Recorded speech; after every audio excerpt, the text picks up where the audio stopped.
wa warisawe chisakwe ya hokyuri wa warisawe hokyuri wa warisawe chisakwe yoni hoyari nate toria yoni hoyari nate zarisawe yari nate toria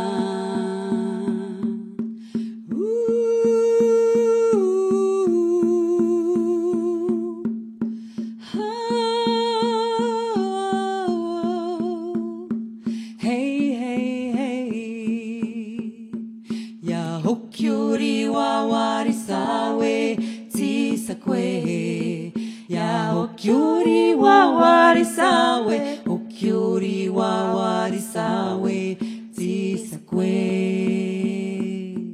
yoni hoyari nate toria yoni hoyari nate sarisawe yari nate toria.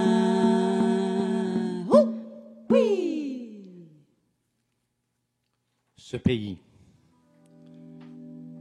Je me dis parfois que mon pays est sans conteste le plus beau du monde. Mais ce pays a besoin qu'on le marche, qu'on l'embrasse, qu'on y campe, qu'on le boive et qu'on le respire. Ce pays n'est pas une ville, ni même un petit village. Il est de rivières et de bouleaux jaunes. Il est de taïga et de loups sauvages. J'aime follement ce pays parce qu'on y gèle grâce à des airs faramineusement bons. Ce pays qui est le mien se vit dehors. Il devient délectable grâce aux canaux quand on goûte ces bois faramineux et qu'on vole avec ces oiseaux noirs, l'espace tout entier de la nordicité étant le gage de toute guérison. Wenda Québec, ce sont les textes de Jean Désy, ma musique, les chants traditionnels. On a beaucoup, je pense que c'est sorti de ta tête, Jean, hein? Wenda Québec, ça te ressemble. Puis tu m'as inspiré, à force de te côtoyer, puis de se connaître un peu plus, tu m'as inspiré un texte que voici. En fait, l'idée, c'était de marier l'univers canadien-français et Wendat. Debout dans son essence, il marche. Toute sa foi tient dans la rosée, perlant goutte à goutte sa feuille de route. Voyageur aux pieds racines, âme médecine aux yeux rieurs, puisant l'espoir sans fond à l'eau de lac forestier. Porter, canoter, gravir, éprouver l'exigence de sa grandeur, ô terre de bout du monde que l'on nomme en verbe d'état, insondable profondeur d'où jaillit le son, battement de cils, clignement de zèle, souffrir avec elle, activer la cadence, exister intimement en sa danse, repousser ses limites, sillonner, griffonner la vaste rareté, épouser le courant, délivrer les mots par béquet aux bouches des vents fertiles.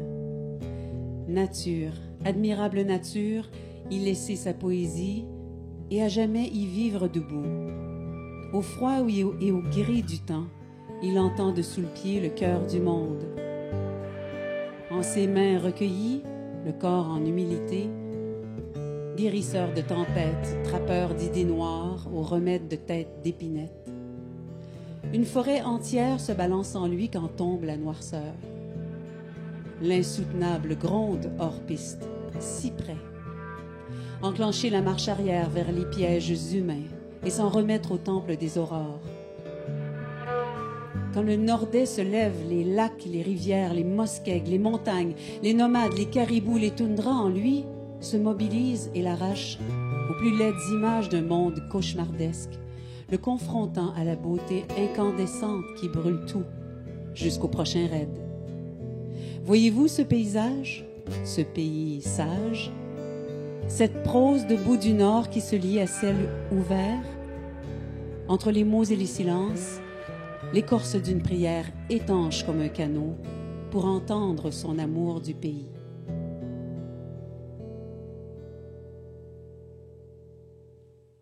Pense aux nuages comme à un voyage, aux grands chemins superposés, aux nuages de tous tes voyages. Pense aux nuages de tous tes nord aimés. Pense à ta cabane dans tes poches, à tes bottes libérées, à ces yeux qui te regardent gravir le dernier glacier.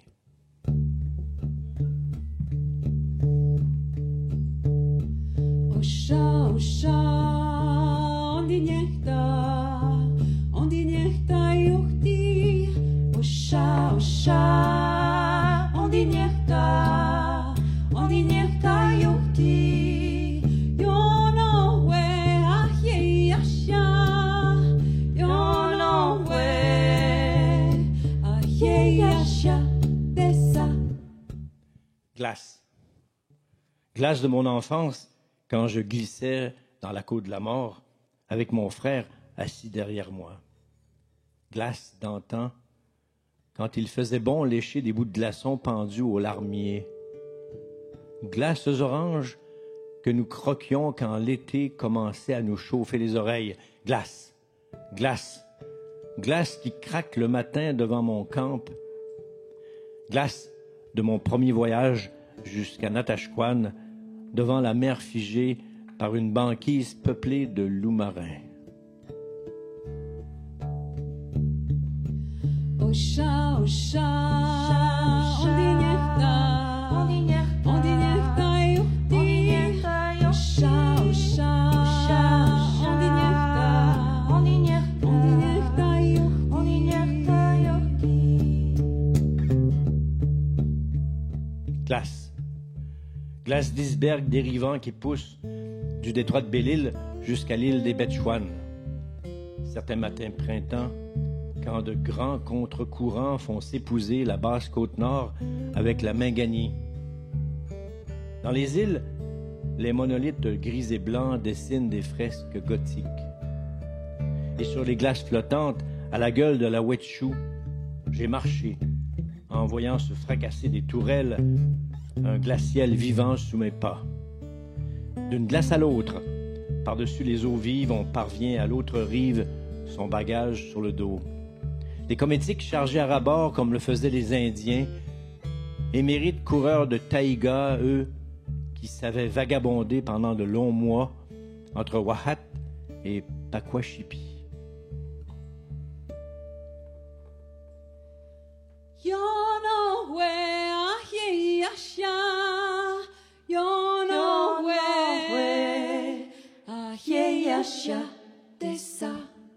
Glace. Glace démontée entre 14 pieds de couches glaciques, chaque fois inventée par un coup d'eau, un redoux, un angèle, une plaque de frasile, un nouveau coup d'eau. Glace. Glace surmultipliée des rivières du Nord entre deux couches où parfois dorment les ours. Glace. Glace des premiers pas quand les petits attendent le redoux pour se mettre à courir sur la croûte. Glace. Glace de bouscueil, de cheminée, de repacs, grands comme des maisons.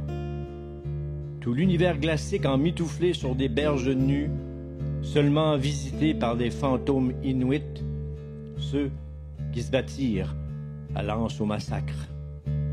Osha, osha, ondi niechta juchti. Osha, osha, ondi niechta juchti. Yonowe,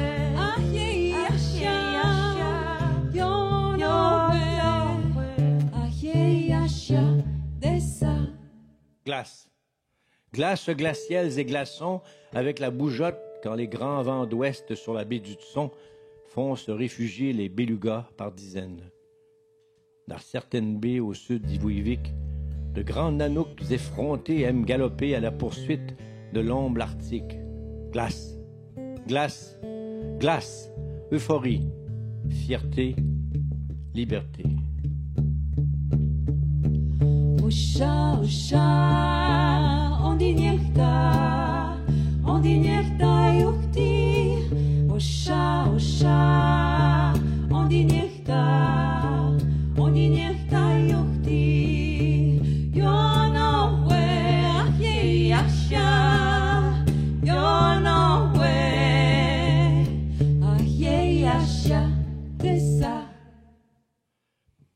Osha, ça ne veut pas dire glace, ni neige.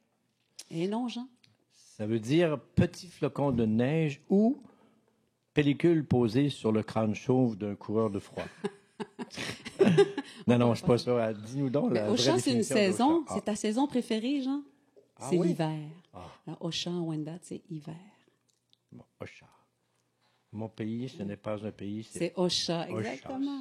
Mais c'est un chant que j'avais composé pour la Saint-Valentin au CPE. Pour les enfants, ça prenait un chant où on parlait de l'hiver, du froid, mais aussi de l'amour. Donc, Yonon Hue, ça veut dire je t'aime. Ahie Yasha, c'est le cœur. Je t'aime mon cœur. Donc, Ahie Yasha, c'est moi, je dis aux enfants que c'est long parce qu'il faut contenir beaucoup de choses dans le cœur. On le refait.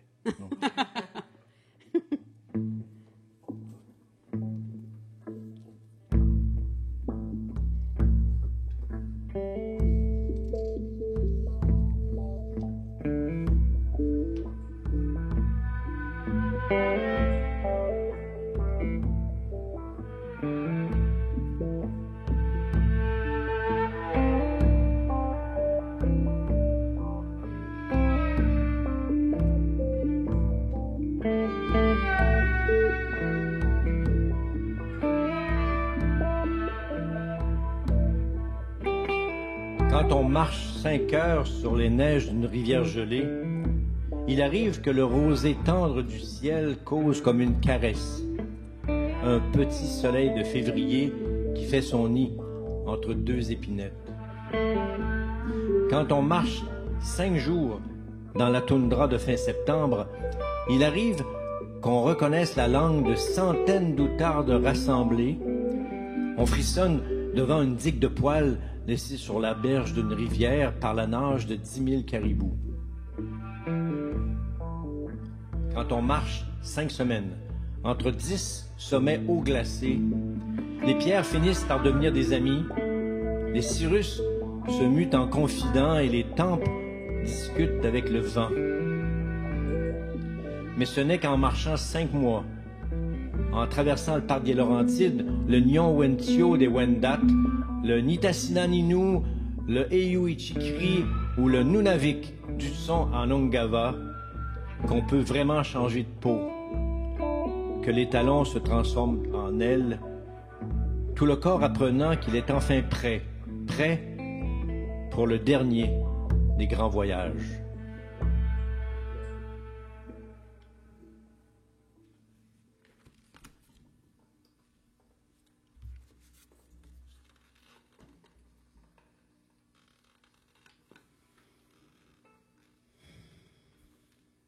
Chant du tonnerre. Hinon.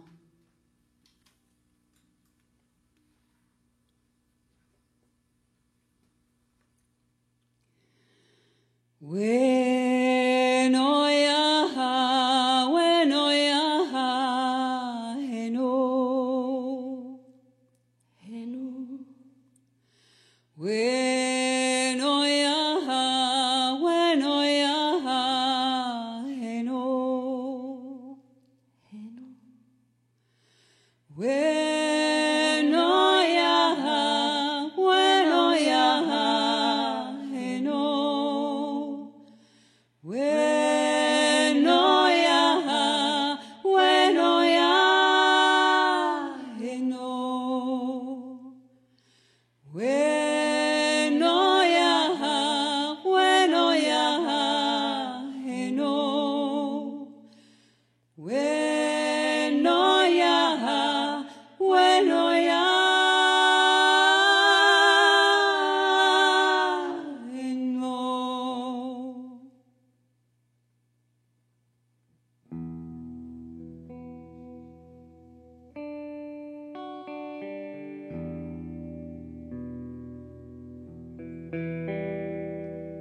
Marche dans l'hiver. C'est vers ta liberté que tu marches. C'est vers ta liberté que tu marches. Prends conscience de l'air qui entre en toi à pleine rafale. C'est le goût de ta liberté qui te donne la joie de respirer. Qui te donne la joie de respirer. Creuse un trou dans la glace pour pêcher. Chaque truite dont tu rêves devient gage de ta liberté. Deviens gage de ta liberté. Contemple un petit soleil déjà couché sur l'horizon, même s'il n'est que 3 heures de l'après-midi. C'est ta liberté que tu contemples. C'est ta liberté que tu contemples. Sans tes doigts, tes oreilles, tes pieds tout à fait gelés, c'est ta plus grande liberté qui jaillit en toi, brûlure incandescente comme une pierre de Matéchan. Comme une pierre de Matéchan.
Puis, comme d'habitude, Jean, il faut se remettre en route.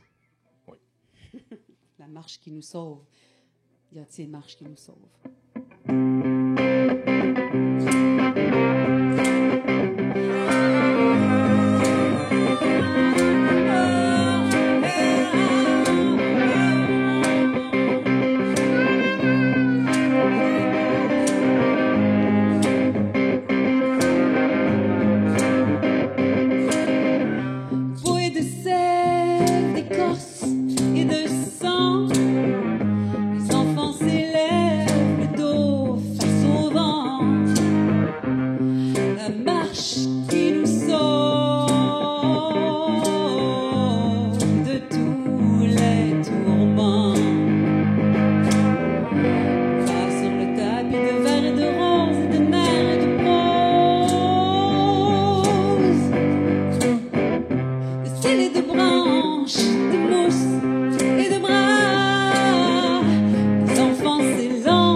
L'homme qui inventa les raquettes avait beaucoup marché.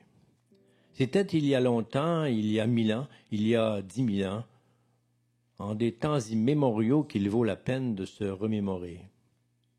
L'homme avala beaucoup de neige. Il s'enfonça d'abord jusqu'aux genoux, puis jusqu'au ventre, jusqu'aux aisselles, jusqu'à ce que le gel pénètre son nez, emplisse sa gorge et ses poumons.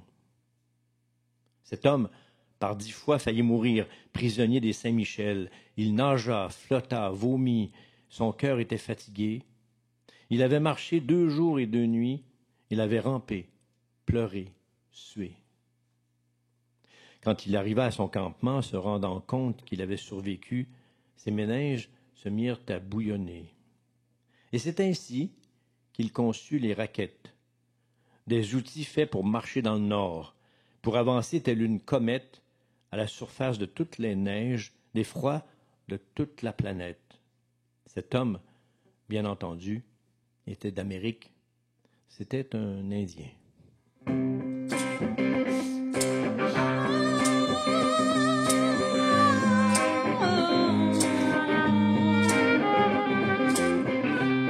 La marche qui nous tient debout au-dedans. sur le gravier de reins, de râles et de rêves et d'étoiles,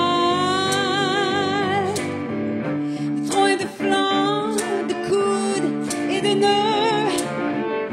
Les enfants avancent le corps vers l'heureux, la marche qui nous tient debout au-dedans. On passe sur le tapis de verre et de rose et de nerfs et de bronze.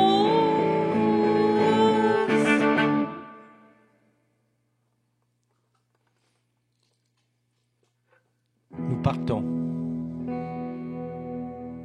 Nous partons pour le bois profond, même s'il fait froid, très froid. Nous partons respirer. Nos poumons souffraient d'une congestion causée par trop de villes, trop de règlements, trop d'inspecteurs, trop de téléphones. Nous partons. Nous partons pour la forêt, humer l'air des arbres qui chantent avec le vent, pour nous geler carrément les pieds si jamais nous les mouillons, parce que la glace n'est pas encore dure, acceptant même de perdre un bout d'oreille si jamais, en cours d'expédition, le poil ne démarre pas. Nous partons. Nous partons par amour pour la vie rude, le long d'une rivière sur laquelle nous comptons skier. Cela donnera un sens à nos existences. Nous partons. Nous partons parce que partir est l'acte même de la guérison. Pareil à l'acte de foi dans l'avenir des montagnes qui se hissent toujours plus haut, centimètre par centimètre, année après année, perpétuant le grand amadouement des forces telluriques amorcé il y a des centaines de millions d'années. Nous partons pour nous montrer plus fragiles et non plus forts. Et s'il fallait que nous ne revenions jamais au cœur des boulevards surpeuplés de machines, ce ne serait pas si grave, car nous savons que l'avenir se situe entre deux galaxies, celle de notre tête et celle du milieu du bout du monde, là où justement il n'y a ni bord ni commencement, seulement une aventure, la nôtre.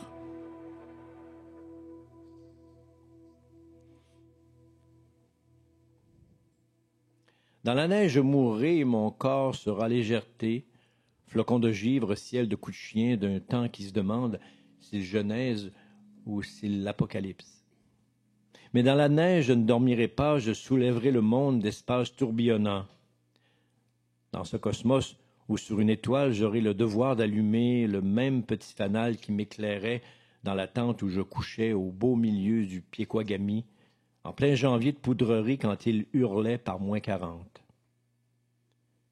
Je flotterai, je serai rivière. Je roulerai, je serai boule d'heure. Je nagerai, je serai une algue. Je m'ancrerai, je serai chaleur. Jusqu'au centre d'un temps, d'un immense vide apaisant. Dans la mythologie Wendat, c'est une femme qui tombe du ciel parce que nous vivions au ciel. On n'en rêve pas du ciel, on arrive de là. Et ici, c'était le monde océan. Donc la femme est tombée, les oies l'ont attrapée sur leur dos, l'ont amenée sur le dos de grandes tortues et tous les animaux aquatiques se sont mis à la recherche de la terre au fond de l'eau. Et finalement, on a mis la terre autour de la carapace de tortue et c'est devenu la terre telle qu'on la connaît. Femme ciel. Constellation sur les bras, j'accouche du ciel et de la terre. Une étoile dans les yeux, j'héberge la mer. Par-delà tes frontières, je tomberai sans repère. Peau de plume sous les doigts, je devine une oie.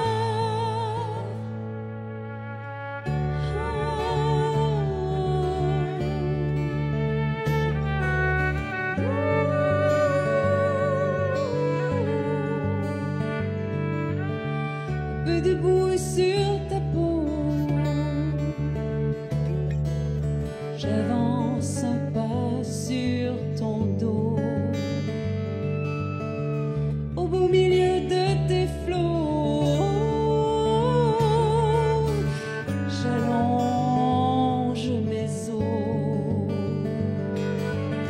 En moi un astre jour et nuit, je porte la vie. En mon vieux corps il est dit, Ongwe Hongwe Oniandi. Yarocha, Hekwa Yekti, Fansier,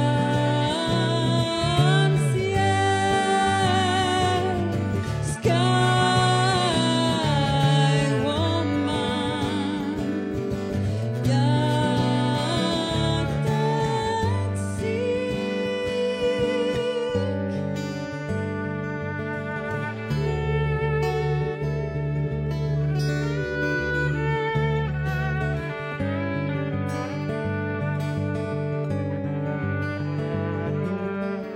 je me souviendrai d'hier.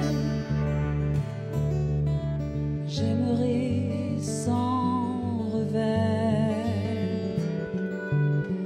Au cœur du temps désert, je planterai mon hiver.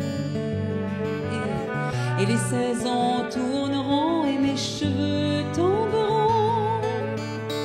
Et les trois sœurs pousseront aux quatre directions. Et quoi y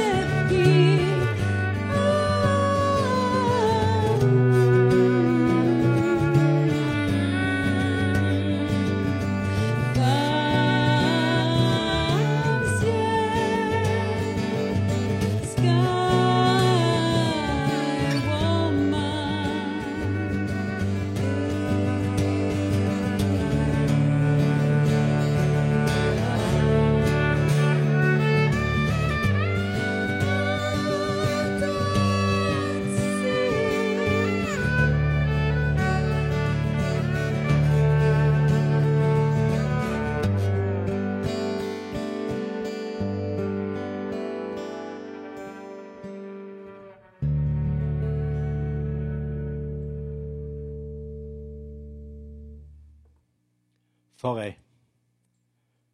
Forêt vous met senteur délices et grandes coulées. Sur vos troncs, comme dans le fût de vos radicelles, pulsent les sèves de toute vie neuve. Forêt de mon enfance, feuillage décollé plus doux que le néant. Feu de camp fou lorsque les voix formaient le ciel, lorsque les chants refaisaient le temps. Magie des forêts courues par les lièvres, sous le regard caché des renards. Espace où l'infini n'a plus d'importance quand il me reste à dire « Je vous aime, loutres et cacahuis, je vous aime, campagnols et caribous, je vous aime et je n'oublie rien de vos accompagnements, canards et sarcelles, ours noirs et loups gris, outardes et grands cygnes. » Forêt. Forêt de nos vies ouvertes comme une adolescence, tête chavirée de 15 ans, tête rêveuse d'étoiles accessibles grâce aux coups de pagaie dans des canaux vivants.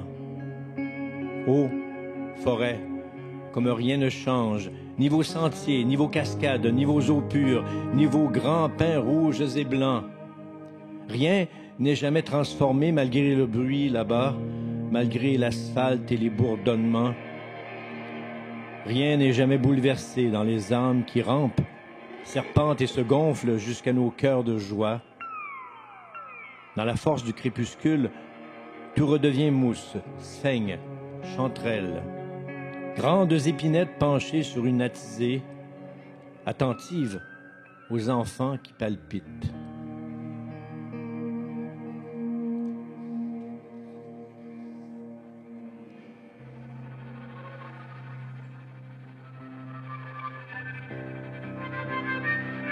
Devoir de poésie. On se trouve seul en forêt, on se prend pour une épinette blanche, on domine la tête d'un grand bouleau, sur nous viennent se poser deux mésanges et une citelle à poitrine rousse. On ne frissonne pas, aucun ordet, pas même une trace de suroît.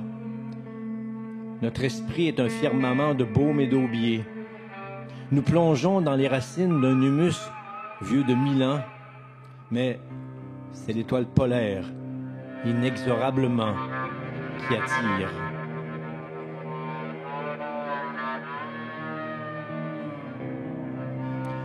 Devant l'immensité, on réfléchit ou on ne réfléchit pas.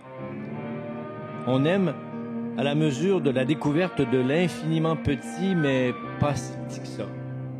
De l'infiniment grand aussi, déployé devant soi, en soi et pour soi, comme une voûte céleste ou la mer qui habite le vide entier, l'âme. Nous avons tous au corps un devoir de poésie. Essentielle parole à délivrer de l'antre des dragons fous qui lacèrent la terre comme nos os de papier. Nous sommes nous-mêmes cette terre qui pleut, qui geint, qui éclate et qui luit. Nous ne possédons rien, nous n'avons rien à acheter, rien à vendre et surtout rien à conquérir. Nous ne sommes que le terreau où tomba la semence de nos pères jusqu'au ventre affamé de nos mères, avant que nous retournions à la planète, n'ayant rien proposé que le plus solennel des devoirs, celui de poésie.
Jean, tu nous amènes sur des territoires.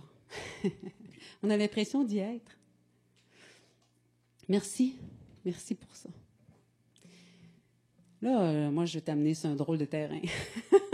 C'est celui... en fait, il y a deux chants importants pour nous à Wendake que les vieux connaissent bien et qui sont devenus pratiquement des hymnes. N'est-ce pas, Sandrine? Il y a la Huronne, la fameuse Huronne qu'on chante souvent lors des funérailles.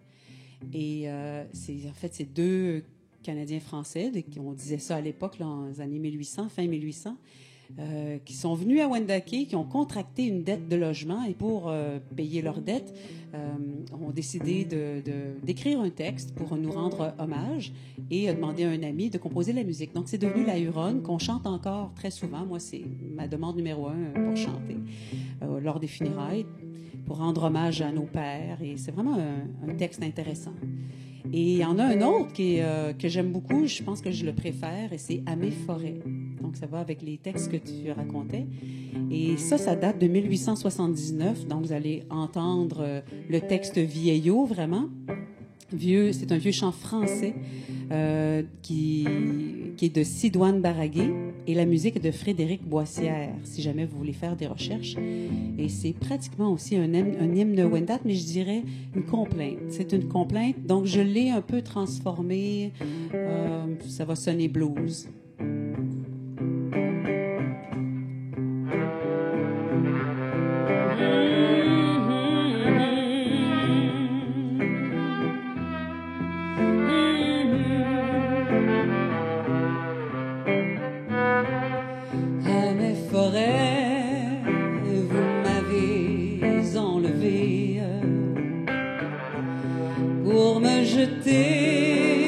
Dans un monde inconnu, auprès de vous, vous m'avez élevé,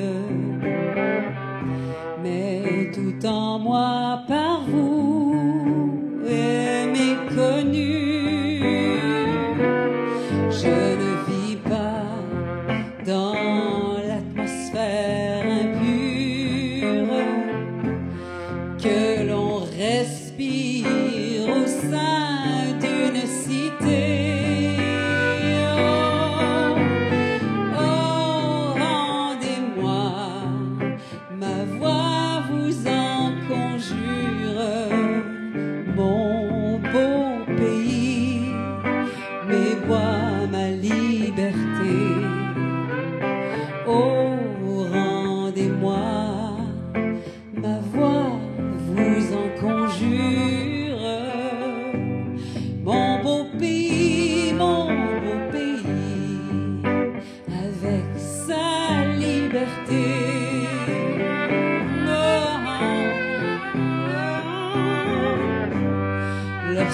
parfois vous me voyez rêveuse,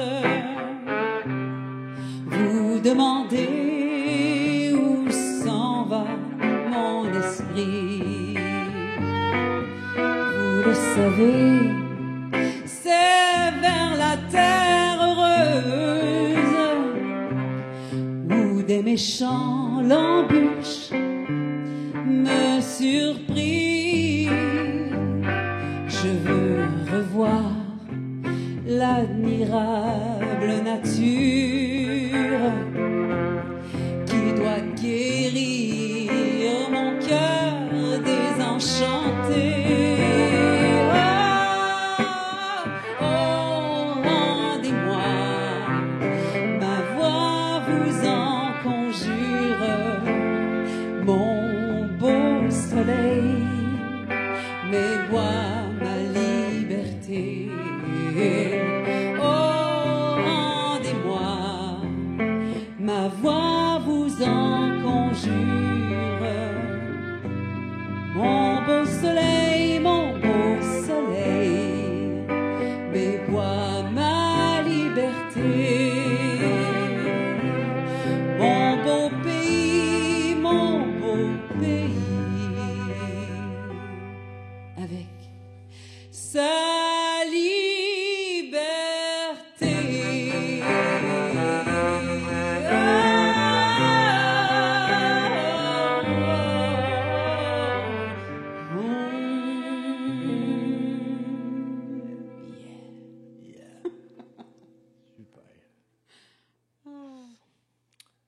En Wendat, moi, ça se dit Ndi.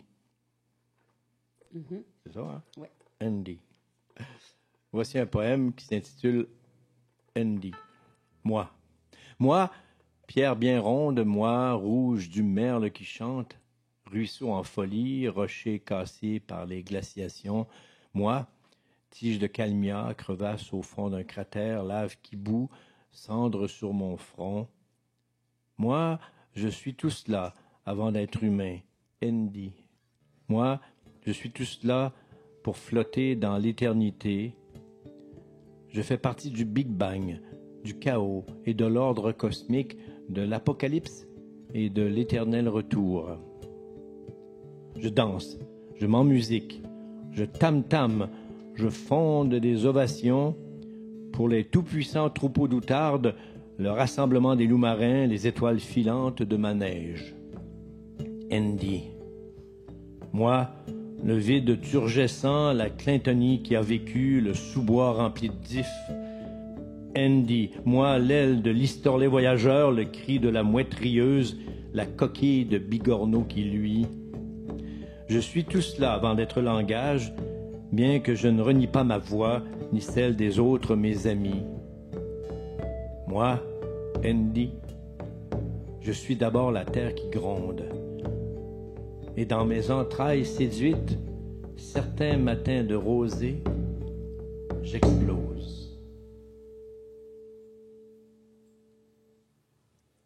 Un jour, la langue Wendat fut, après 150 ans de dormance, elle se réveille. Et Louis-Carl Picard-Sioui, qui est un poète fondateur de Kwakiatonk, homme à tout faire dans le domaine culturel chez nous, en tout cas quelqu'un d'important, a écrit un texte sur la langue Wendat et Megan Lecagnet, notre linguiste, l'a traduit. Et le voici sur un air d'une vieille berceuse Wendat. Hey,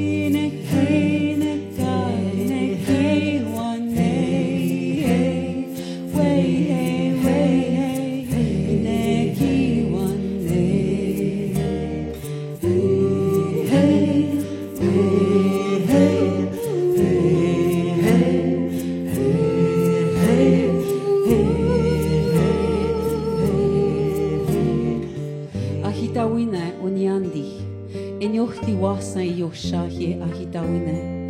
Ahien di on rohri, on huaske hiarras, yaron hiai quayehti. Aske non yasha osken ra ahiatrendute, wendat endi. Yatat yata yawenda hion, yawenda tohien yawenda wasti. Ahion huenza iuhti, hate wahion, on hua ihies. Yewendane, tiosken hia de iwaa. Ewenda ndirha, wendat iwenotahqui, yatat yata wendat. Hey, hey, hey, hey, hey, hey, hey, hey, hey, hey, hey, hey, neki, neki, neka, neki, wane, hey, way, hey, way, hey, neki, wane, hey, ooh, hey, hey, hey.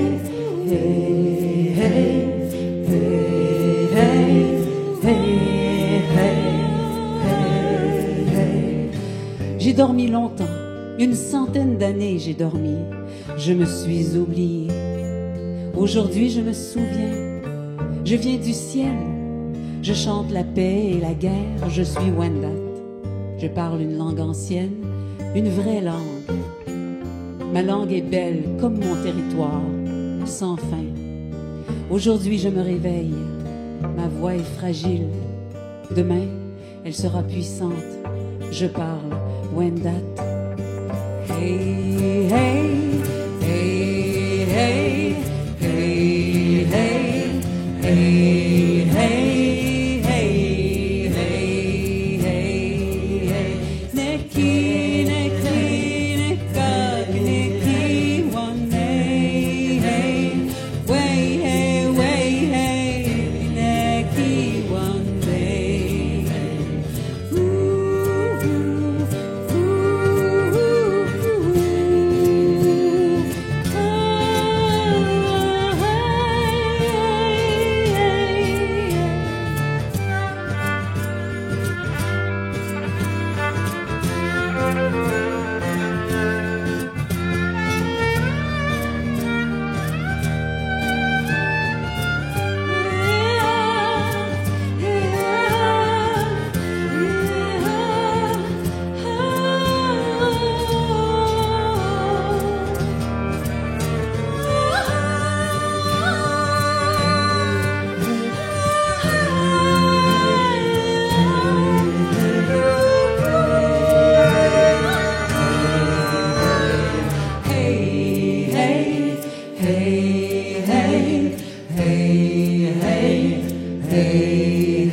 Merci beaucoup. Merci d'avoir été avec nous depuis chez vous. Merci à Jean Désy. Merci à Marc Vallée. Merci à Sandrine Mansavard. Et merci à Simon, à Elias, Jean-François, à la technique. Et merci à la Maison de la littérature. Je vous invite à suivre le Salon du livre des Premières Nations. Il y a une belle programmation. Alors, je vous dis au nain, à la prochaine.